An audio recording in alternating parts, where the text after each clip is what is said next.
hello and welcome to everybody. My name is Jeremy Babender, the Executive Director of SciTech Institute. Co-hosting with me today is Beth Nickel from Arizona Science Center. So thank you for joining us today for this session of STEM Community Lunchtime Conversations. To cue Paul Kopp, the pilot and co-founder of STEM Plus C. So thanks again, Paul, for being here today. There we go. All right, I had to unmute myself. Can everybody hear me okay? Yes. All right. Jeremy said Paul Kopp from STEM Plus C, also captain at Southwest Airlines, and just a passionate educator or facilitator, professional developer, all the above in aerospace, aeronautics, aviation. So the theme of this is aerospace / aeronautics today.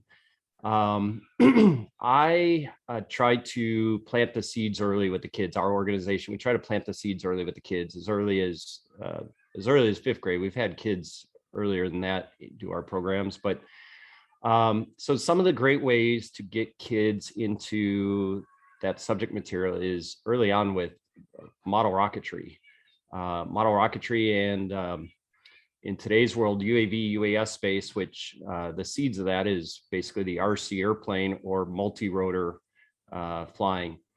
Some of the programs that are available out there that we participate in are TARC, which is the American Rocketry Challenge, UAS for STEM, which is an AMA program. We also work with high school kids to do their junior high power rocketry. Yes, you do get certification for anything above an H motor. You need certification to fly that motor, and it's in model rocketry, and under the NAR code, it's level 1, level 2, and level 3 rocketry. I happen to be level 2 certified. I am working on my level 3 rocket, and I'm a forever student, and I look at it, I'm always learning, and I'm always bringing back what I learned back to the kids to give them more and more hands-on experiences or how to do things, or learn from what I'm learning. So let's see, I said TARC, UAS for STEM, high power rocketry. And then some of the other things that are out there are the NASA Student Launch Challenge, which they have every year. And then in the aerospace vein, there's another group called Flight Test out there. I happen to be super good friends with the guys over at Flight Test. Our whole group usually works in a build tent for them every year out at their event in Ohio called Flight Fest. But it's something that I'm trying to get established here in Arizona through, we have an event at an AMA field up in Mesa called Taking Flight, which is geared toward basically anybody. It could be any of you adults, it could be a kid. It's a day out at the RC airplane park where you're not there to watch how great I am at flying my airplane, and I'm not there to show you how great I am at flying my airplane. We all have 2 controllers in an airplane, multiple people, maybe 20, 25 of us flyers, and it's geared toward giving that kids the experience of learning to fly, or the adults learning to fly an RC airplane. So I approach this stuff more from getting the kids interested, sparking that interest early on, 5th, 6th, 7th grade, and into the high school group kids, right? Because really a lot of this does not exist at the high school level. There are bits and parts, don't get me wrong. Rocketry is out there in some of the high schools, but not quite at the level of what we do as community-based. And we don't, we invite kids from high schools from all over, homeschool group, you know, you name it, they're welcome to participate. So anyway, I probably went way over my time there, Jeremy. That's what we do in a nutshell, and those are just some ideas for you folks out there that are interested. How can we get more interest in aeronautics and aerospace in the Valley here in Arizona? Those are my brain droppings. Perfect. Actually, you still had a minute left. You did good. The time. Thank you again for that overview, and it's just so awesome to have pilot that's committed, that really, has that added element. I'm hoping we can inspire other pilots like yourself to get engaged like you are. I think it's a great inspiration, and I'm hoping we can work together on doing that. Next, I'd like to cue Brian Doherty, the Dean of Enrollment Management at Embry-Riddle Aeronautical University. And so we've been so excited. They built this phenomenal science festival opportunity up in Prescott and have been supporting it. I think it's now going on its 8th season. So it's pretty awesome what they have going on there. And so thank you for being here today to talk a little bit more about aviation aeronautics. Thanks, Jeremy, and great poster behind you there too, by the way.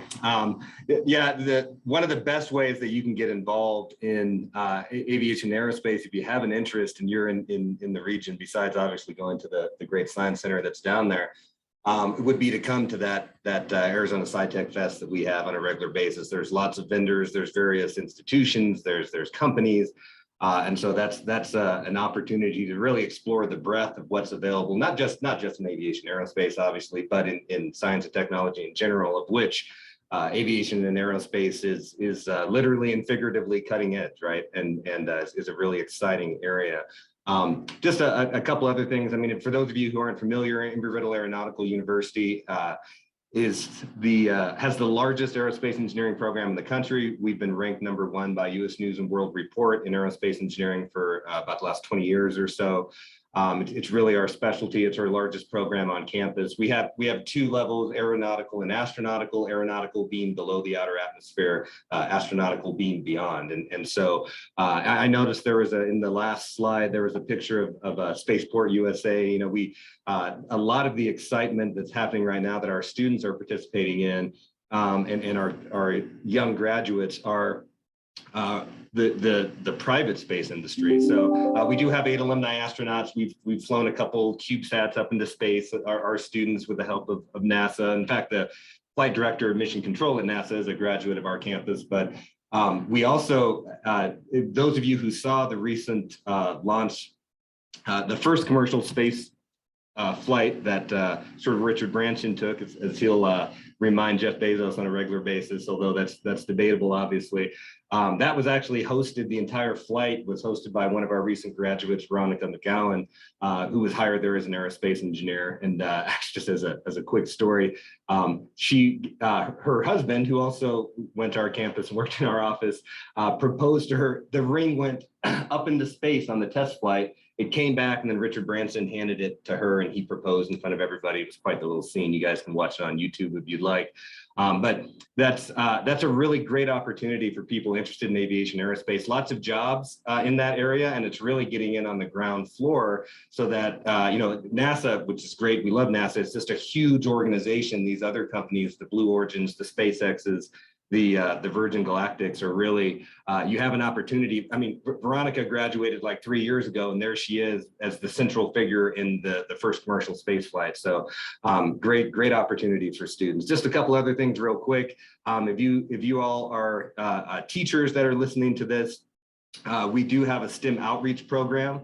A STEM outreach program has a kind of a menu of items. Some of those are curriculum pieces. Some of those are for when you would come and visit campus, and you can have activities here on campus with your students. Some of those are curriculum packages that you can take back with you and implement back in your classroom. If you're students, we would encourage you to visit campus here and take a tour and be availed of the opportunities available, and/or we have summer camps. We have summer camps here every year in aerospace engineering and aviation and meteorology and in all aspects of aviation and aerospace. And we would encourage you to come up here and participate in one of those for a week and see if that really ignites your passion. Once you come here, if you decide to come to Embry-Riddle, not only we're very hands-on, obviously, give people practical experience. We have well over a 90% job placement every year, but we also have undergraduate research opportunities here. And while students are undergraduate students at Embry-Riddle, they're doing just amazing, incredible research opportunities, partnering with industry, partnering with other universities, partnering and doing just groundbreaking work and actual published papers, presenting at national symposiums, et cetera. I don't know if Anne, did you want to elaborate on that just a little bit in the minute we have remaining? I would just add that all of our undergraduate research students do outreach projects with the community as well. So they partner with our STEM Outreach Center, but they go out to schools, they develop programs for teachers, but also for other organizations. So, and if anyone's interested in anything Embry-Riddle, please feel free to reach out. And again, that can be, whether you have students that are interested, whether you're a student that's interested, or whether you just want to try to find ways to implement aviation aerospace, which is a very exciting field. It can really get young people excited about STEM programs because, there's the space and flight, and there's a lot of,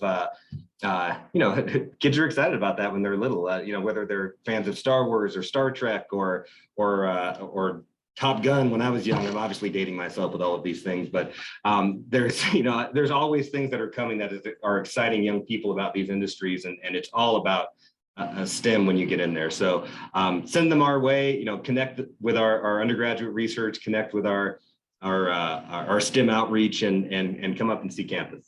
Thank you. Perfect, thanks. And I remember, we worked with one of your undergrad students, Cody, and he was just absolutely amazing. We had no idea he was an undergrad student in that position. We thought he was a full-time professional hired to, do that work. He was so effective and efficient. So just very impressed with just the outreach of the undergrad students that are at Embry-Riddle with the festivals and engagement. So something amazing is going on there to make that happen. So we appreciate you talking to that. Next, want to bring on Ty White, chemistry teacher at Wilcox High School and Southeast Arizona cabinet coordinator. We're so happy to have Ty here. He's been such an amazing support for the Chief Science Officers program, especially in Cochise County. So thanks for being here, Ty. I appreciate that, Dr. Bevenger. So I'm going to talk to you all about the Southwest and International Space Settlement Design Competition. I started with Southwest because that's the one I coordinate. And yet my slideshow, if you go to the next, is actually going to start with the International. It's a program that's been around since the mid 80s, and it was founded by Anita Gale, the lady on the right, and her husband, who has since passed. But they bring kids together from around the world. Literally, we now have all inhabited continents. That was her proud achievement this past year, is that she brings to Kennedy Space Center students from Australia, India, China, Eastern Europe, the UK, Colombia, Uruguay, literally from all 6 inhabited continents. I know there's people on Antarctica, but not a whole lot of kids. It's an exciting opportunity because you work with people like her who actually worked on the space shuttle. She worked on payload integration in the Bay, and then they get to meet people like Chris Ferguson, which most of you, I assume, would probably recognize in the bottom picture. We actually had a year where he met with my students in particular and got to talk to them about what was going on. If you go to the next slide, and I guess part of this, I thought I was going to have more kids in the room, but you got to talk about the exciting things to do at Kennedy Space Center. You can't not take your picture with the meatball. There's 3 of my kids from this past year. They actually got a personal tour of the Saturn V and Apollo Museum from Rod Pyle, an author, right? So has written a number of books about the space industry. Next slide. So that's the excitement, right? Is that kids get to go work with career aerospace engineers, meet people who change the fields. And so they're willing to come together and do these really exciting challenges. These are pictures that I took at the Southwest competition a couple of years ago. We've had to do hybrid recently because of the COVID challenges, but it's interesting because all of those kids range from 14 to 18. And as a teacher, you talk about people who are hard to keep on track. And I don't think you see anybody fooling around in the picture. It's a rigorous challenge and they have a limited time to get it done in. And Anita expresses that to him, for example, that it mirrors real life. You get stuck in the last minute submitting an RFP. That's the challenge these kids face. Now, it's not always going to be in our personal gym. We're working with either U of A or UNLV this year to host it on a campus, ideally. But you can see one kid creatively solving the sleep issue in the back. Got his hammock stretched out. Next slide.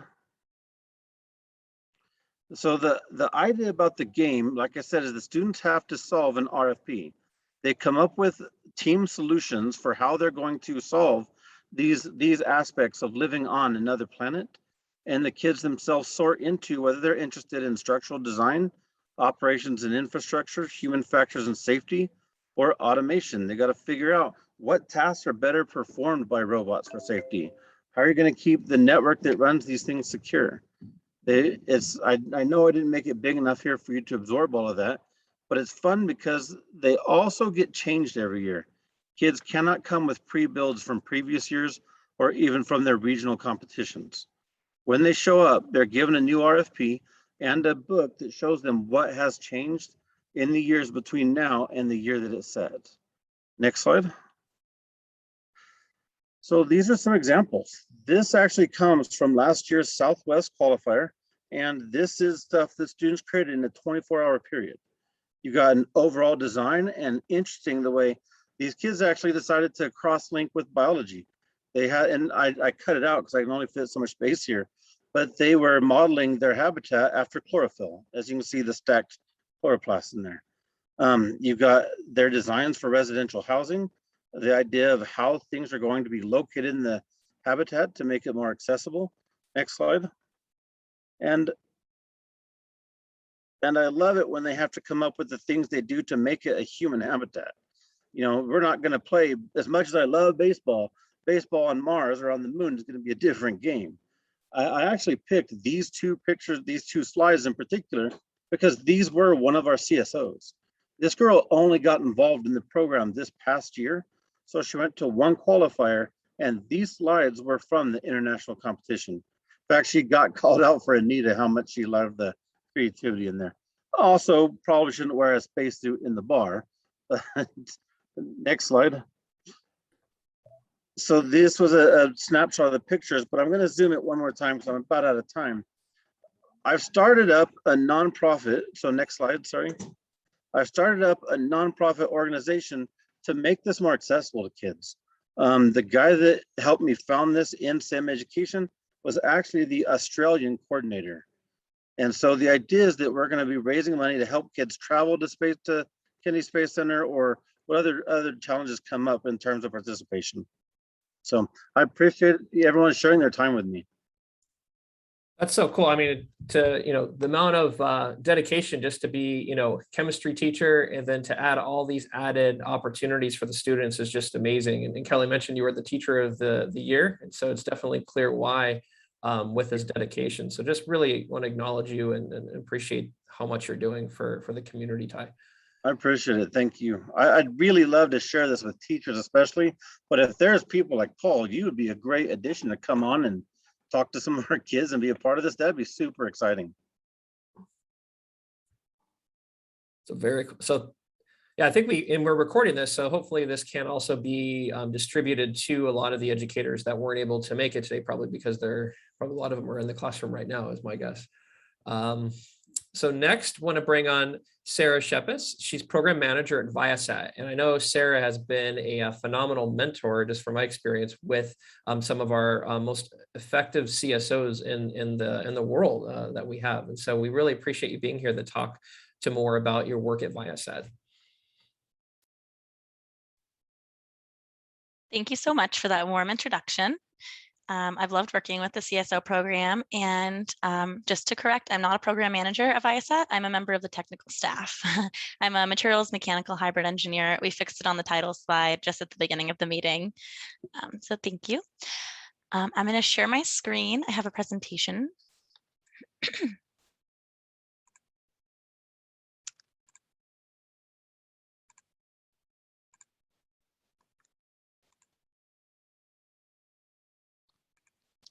Please let me know when you can see it.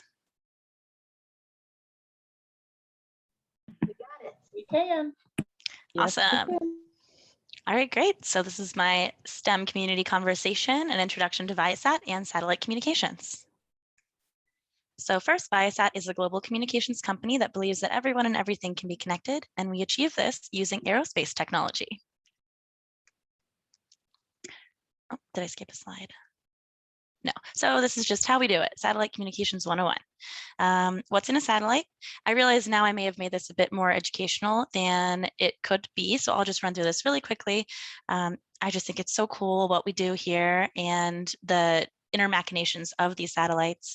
The spacecraft bus is what holds our payload. We work on the payload. This spacecraft bus controls the orientation of the entire satellite. So thrusters and attitude controllers. The payload, in our case, we work on communication satellites. That's our commercial product. It includes everything from RF components, long list in there. Optical components, star trackers and horizon sensors, which also enable the spacecraft bus to orient itself in space, to our ground equipment, which is on another slide, optical components, power converters, and our software. And then outside of our payload, the antennas, radiation shields, and solar panels, which collect the energy from the sun. And those are those long blue panels you see on the left and right. These satellites are in geosynchronous orbit. They're exactly 22,236 miles away from Earth, directly over the equator. They're called geosynchronous.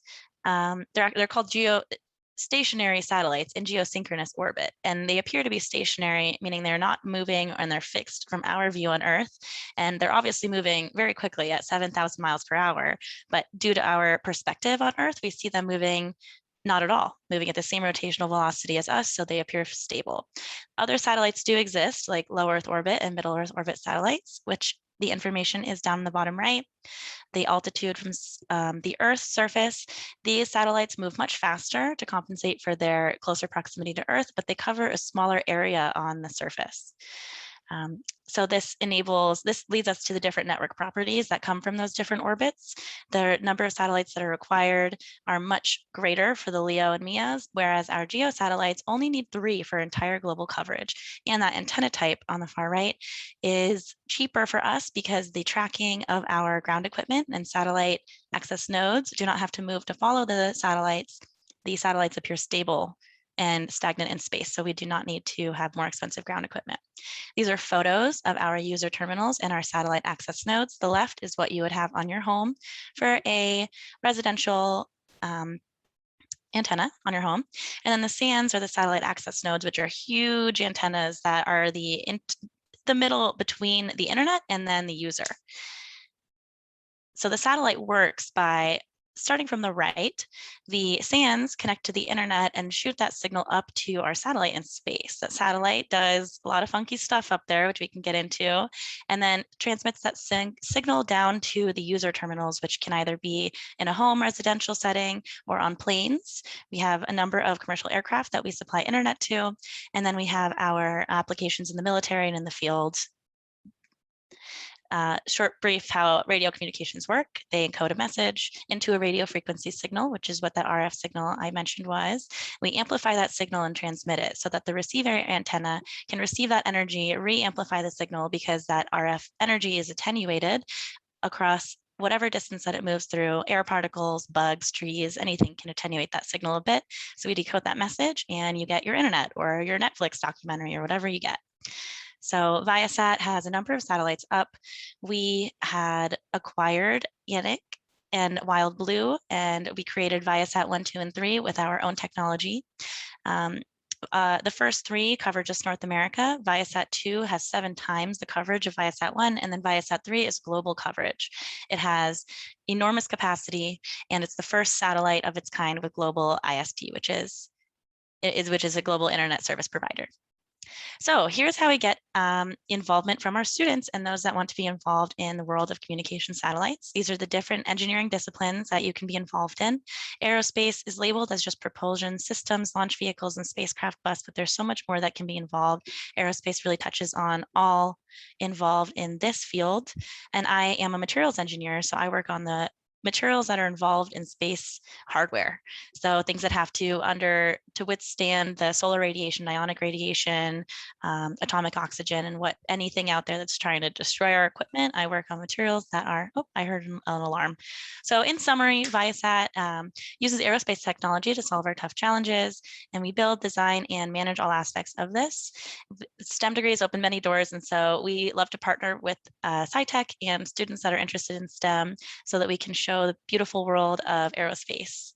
And I left a space for questions and a lot of information on what we do at Viasat, which I think more pertains to the adults here that are interested in collaborating. But that was my presentation. I'm sorry if I went over.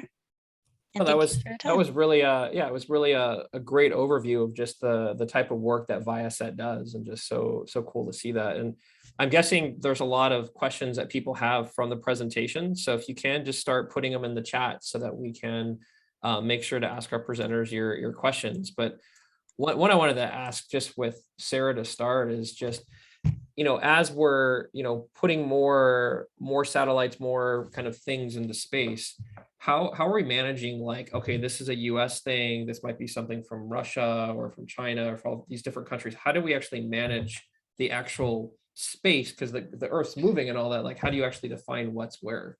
That is a wonderful question that is just now being discussed. And if you talk to our administrative team here, they're doing all the work that they can to work with the FCC and those responsible for the safety and well-being of citizens on Earth and those in space, so that we can actually address these issues. These are all new issues that haven't been thought of or talked about or worked to be mitigated in the last number of decades that we've had this technology. And so we have a lot of competitors trying to throw up thousands of satellites in low Earth orbit, like Skylink, and any satellite that's in low Earth orbit, and they're going up by thousands and thousands because they have much less coverage over space from that orbital slot right there. So the geo satellites are much less of a danger. Once they die, they don't actually crumble down and enter our atmosphere and burn up, which is what the LEO and MEO satellites do. The geo satellites, we leave a quantity of propulsion into that tank so that they can just jet out safely into space and be gone forever. And then we're working with the legalities of those working and putting up those LEO and MEO stats so that they understand the depth of the danger that could be involved in that. And that's all just the discussion right now. Mm-hmm. And then kind of going on that, so it sounds like there's a lot of different kind of opportunities in aerospace, beyond what one might think, like we're talking about legalities and that, and kind of going back to Embry-Riddle, like what type of careers are the students preparing for in addition to like flight, like being pilots? Like, is there other areas that they work towards or multiple areas at once? So at Embry-Riddle, our largest major is actually aerospace engineers. So the students are going to companies like we just heard about, Blue Origins, Honeywell, Collins, Raytheon are huge, but then our cyber students who are in our cyber program are going to governmental agencies, but increasingly to the private sector to help companies protect their cyberspace. So really a diversity. We have business students, so they're going all over the place. And like Brian said, we have a 90% placement rate. So we're very happy with that. And we now have a few going to graduate school, which I am very excited about because they're continuing their research. Wow. And for Ty, just from the students that I don't know how long you've been doing the activity, specific activity, but have you seen any types of unexpected outcomes or kind of like ahas from the students that you think have really made an impact on them well beyond their work with you? So, the very first year, I had a student fall in love with this competition so much that he actually decided he was not going to college to study music. He went to U of A to become a mechanical engineer. I mean, it really has opened up eyes and given some experiences to kids who didn't understand, for example, what we were trying to talk about. Actually, from the same cohort of kids, one of my girls has been all about, she wants to be Anita Gale and to have that kind of confidence. The people they get to work with as advisors and as mentors while they're doing the competition have really kind of changed their, it's given them role models, giving them different role models, giving them an idea for what types of jobs are out there. We talk about not knowing what the jobs these students have today are because they don't exist yet. And yet a lot of times, especially in our rural schools or our underserved schools, not all of our kids understand what jobs are out there today. Thanks, Ty. And then finally for Paul, I'm just kind of thinking about your career and skills that you've developed, but like, from kind of like an average pilot to you, like what type of coding and software technical skills have you needed to pick up throughout your career? Okay, so you don't need to code at all as a pilot. In the level of like engineering and piloting and becoming an aviator, aviation or becoming a pilot is more a skills-based thing, and it's technical too. but it's a combination of the two.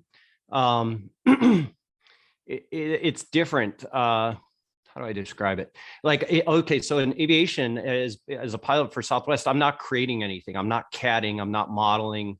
That's all I'm doing is, when you get to my level, is you're signing paperwork from dispatch that says you agree to fly that flight the way dispatch has organized it for you. And the problems that we solve are like human nature problems. Like if you have a medical emergency on board, am I going to divert? Where are we going to divert to? Fuel requirements going to an airport, weather requirements. It's very repetitive. It's not like an engineer where an engineer is throwing a new project, every couple of years. It's one of those things. As I get older in life, my engineering brain wants to work and do things, but that's why I do this stuff that I do, because I don't get that in my profession. It becomes, I don't want to poo-poo the profession at all, but it becomes very monotonous. It's very routine. It's very, it's a great profession, and it gives me the ability to do this stuff because of my salary. I'm able to put a lot of money into giving back, is what I always say.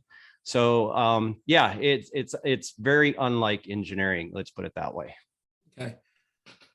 And so I also want to think about kind of just projecting in the future. So like, Sarah, some of the kids that we're working with, they're not going to, if they go into a career at Viasat, it may be 10 years down the road.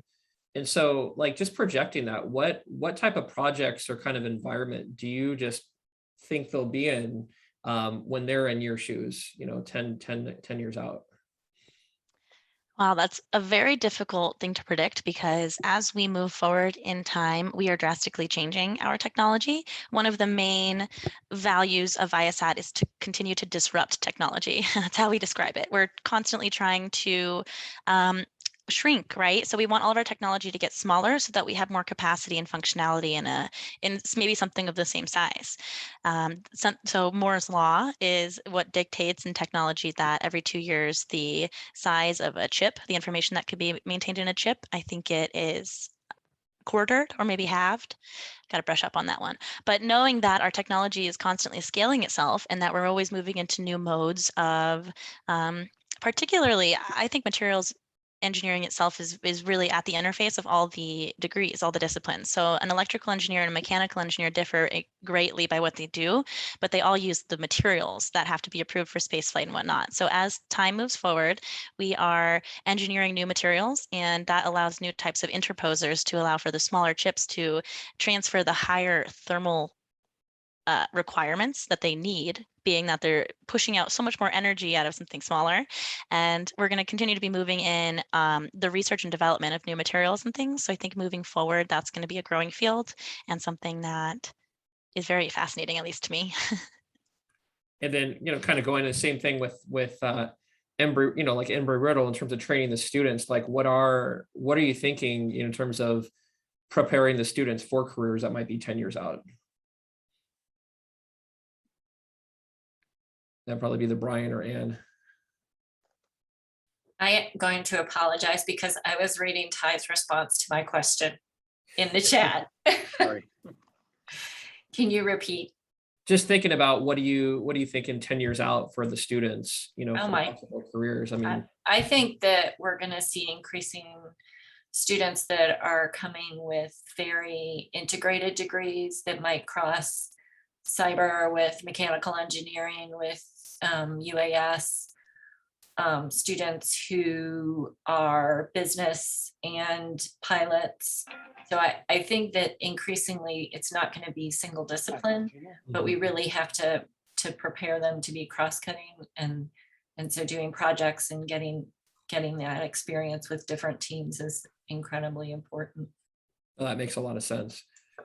So Ty, anything? I don't know if you have anything to add from what you've seen or your perspective. In the classroom and taking a phone call. Oh, he's in the classroom. All right. And then I don't know, Paul, if you had anything else to add from your end. I'm really sorry. I apologize. I just had a call from my office. What was the question again? Don't worry about it too. Yeah, don't worry about it. I'm so sorry. You're totally fine. And Paul, how about you? No, nothing else, Jeremy, unless, Okay. if anybody else had any questions, I can. Yeah, I think we're I've been looking in the chat, but they're letting me ask all the questions. But I think it's probably about time to go to breakups, so that breakouts, not breakups, and have more smaller conversations in those. And so want to bring it back to Amanda and thank y'all our presenters again for being here today and being able to speak on this awesome topic. Absolutely. Thank you, Jeremy, for all of those great questions. So we are now going to move into our breakout rooms for about 20 minutes. In the chat, you will see the link to a Google Sheet with the guiding questions. A pop-up asking you to join your breakout room will appear in just a moment. And each room will have a moderator who will move through the questions and record comments from your group. You can also add your own comments on the sheet as well. After breakouts, moderators will be called on to share one key thought or idea discussed in their rooms. So let me go ahead and open all of those rooms and I will share that sheet in the chat.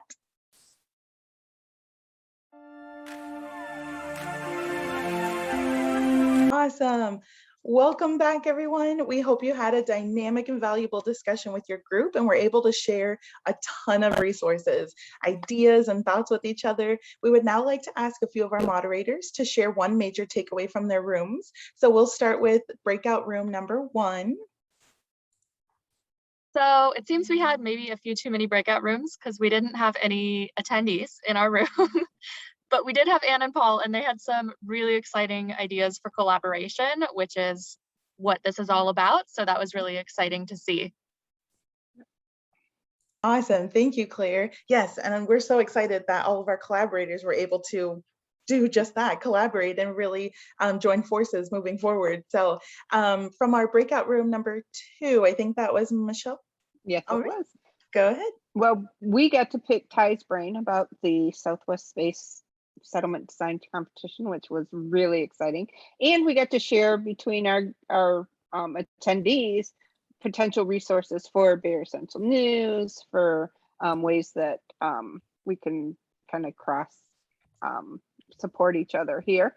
But it was really good to talk with Ty about the challenge and his hopes for building it. And so it's one of those things that, and I see it as a great way to get kids involved in these different pieces of STEM that we know are there, but not necessarily are front and center for those of us who are not involved in space or aeronautics. So it was good. Awesome. Thank you, Michelle. Yes, that's a huge factor of just getting it out there and letting kids see what all is there to explore. Casey from breakout room 3. Yeah, so we talked about sort of the future of aerospace and STEM in general and what we sort of envisioned for that. And I think the two of the biggest things that came up, I think the first one was that aerospace in general is going to be a lot more integrated. There's going to be a lot more like types of skills that are going to go into the aerospace industry as it becomes more and more advanced. And then just talking about ways to get more folks excited about STEM and really how just making STEM fun for students, having which we talked about sort of social media. Like there are people on social media who are making STEM really fun and exciting in ways that it maybe hasn't been for a lot of folks in their classrooms. Absolutely. Thank you so much. So we want to thank you again for attending our STEM Community Lunchtime Conversations session. Your participation and input are exactly what makes our STEM community stronger. We will be following up in the next few days with an email summary of our discussion from your breakout rooms, copies of the presentation slides, a link to our video that was shared, and a registration link for upcoming conversations. We'll also highlight the resources from the chat as well. Because there was a ton of links and a ton of names in there. We will also add that in the resource. But please join us for our next time to unfold our upcoming event, the STEM Summit, Thursday, September 2nd at noon. Thank you everyone for being here. We'd also like you to register. Please come to the STEM Summit, STEM and Innovation Summit. It's at the Arizona Science Center.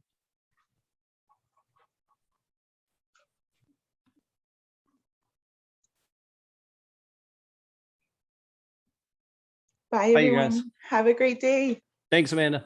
Thanks, Jeremy. Paul. Thanks, Douglas. Thanks, Ty.